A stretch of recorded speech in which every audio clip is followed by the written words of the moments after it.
Hello everyone, welcome to Analog IAS. Today we are going to discuss about a scheme named Vidyanjali. It is an initiative of Ministry of Human Resource Development.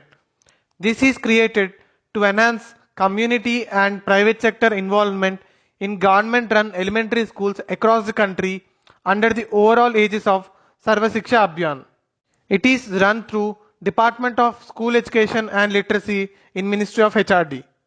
Under this program, volunteers including NRIs, retired teachers, government officials, defense personnel, professionals will offer their services for co-scholastic activities for children from class 1 to 8.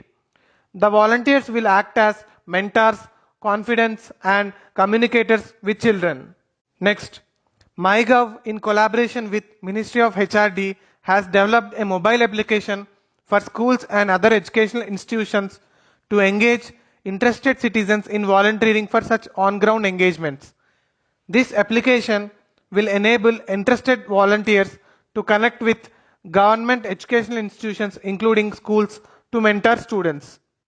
This application facilitates communication between the two stakeholders, helping institutions to post their academic and non-academic requirements, seeking suitable volunteers for a specified role. The prospective volunteers, that is, the users of this application, would be able to show their interest based on the available volunteering opportunities. This mobile app has a dashboard for institutions and volunteers both. It would be inclusive of a map enabling feature of locating both the institution and volunteer. The exact locations of volunteers and institutions would be viewable through pin markers on the map. Thus, it would enable two-way search from the end of both the stakeholders. Finally, this would serve as a successful and innovative alternative to resolve temporary issues of missing or incompetent human resource faced by educational institutions. Now, let us discuss a previous year question based on this. What is the purpose of Vidyanjali Yojana? 1.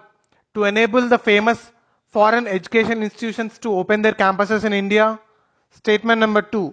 To increase the quality of education provided in government schools by taking help from private sector and community. 3.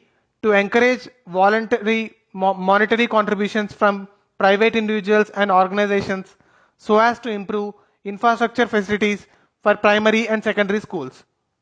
The answer is 2 only, because there are no such provisions such as enabling foreign educational institutions to open campuses in India and other monetary contributions from private individuals.